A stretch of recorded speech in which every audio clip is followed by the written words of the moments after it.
Habari za wakati huu, karibu sana Fata Talk, mahali pekee ambapo tunajadili masuala mbalimbali ya kijamii, kisiasa na kiuchumi, lakini zaidi personal development, kuhakikisha kwamba tunapata maarifa na elimu ya kutosha kuweza kujiimarisha sisi binafsi, lakini pia kuweza kuwa watu bora kwa ajili yetu na kwa ajili ya jamii yetu. Leo nitakupitisha katika kisa kimoja cha dada moja anaitwa Deshaun Baba, Marekani huyu, ambaye tutaanza kuyazungumzia maisha yake akiwa na miaka 19.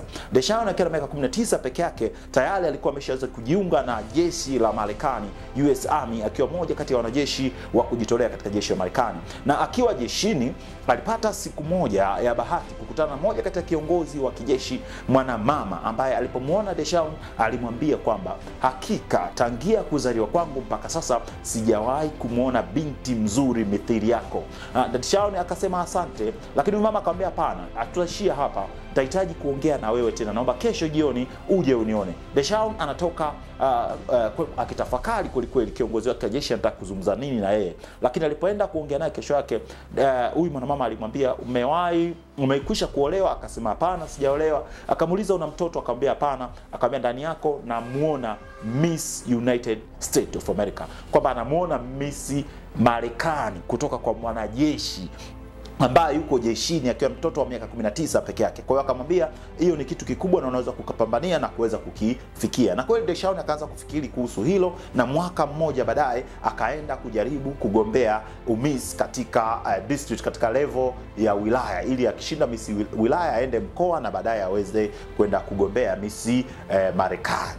Sasa alipokwenda kugombea kwa mara ya kwanza, guess what ilitokea? Pamoja na uzuri wake na muonekano wake na kuahidiwa kwamba anaweza kuwa Miss Marekani, mara ya kwanza alishindwa vibaya kabisa kwa mwaka wa kwanza. Basi akawa anasema kwa sababu nimejaribu mara moja, mwakani nitajaribu tena. Akajiandaa mwaka uliofuata akiwa bado yuko jeshini, akaenda tena kugombea, akashindwa. Lakini hakukata tamaa, akaendelea, na mwaka wa tatu akajitokeza kugombea mara nyingine Miss wa wilaya, akashindwa. Ukumbuke kwamba kuna mama alimwahidi kwamba anaweza kuwa Miss Marekani. Kwa akukata tamaa, akaenda tena mwaka uliofuata kwenda kugombea kwa mara ya 4 mfululizo, na bado alishindwa. Akajipanga, akajiandaa kwa mara ya 5 mfululizo, akaenda kugombea, na unajua nini kitokea?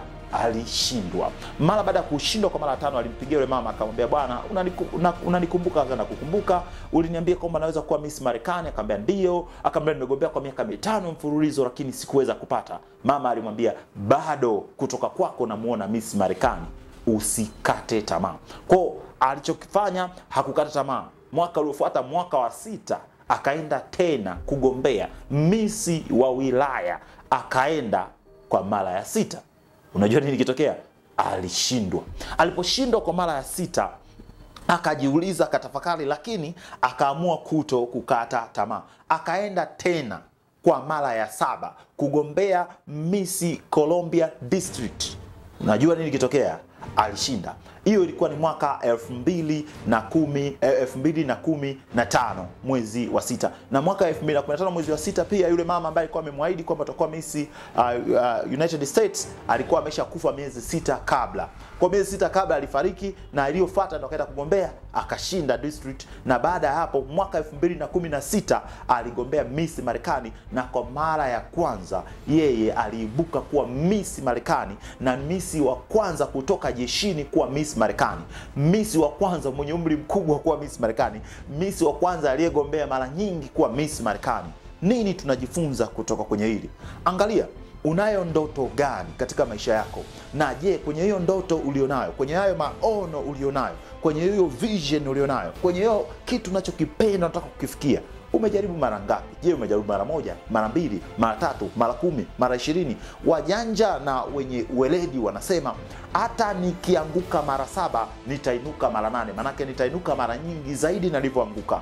Watu wanaofanikiwa duniani sio wale wasiokosea, ila ni wale wanaorudia na kutokukata tamaa katika kile wanachokipigania. Umepigania jambo gani? Huenda jambo unalopigania umerudia mara nyingi, umefeli mara nyingi, umekwama mara nyingi, lakini pia kuna watu wamekwambia haiwezekani, na kuhakikishia kama utainuka tena, hilo jambo linawezekana. Kesho nzuri ipo kwa wale tu wasiokata tamaa na wanaoweza kupigania ndoto yao na kile wanachokiona. Lakini pia ni kuhakikishie kwamba Haina haja ya kuangalia mazingira yako ya maisha ya sasa yanafananeje na kile unachokipigania. Kuna watu ambao leo hii ni bodaboda lakini ndoto yao ni kuwa waziri, inawezekana.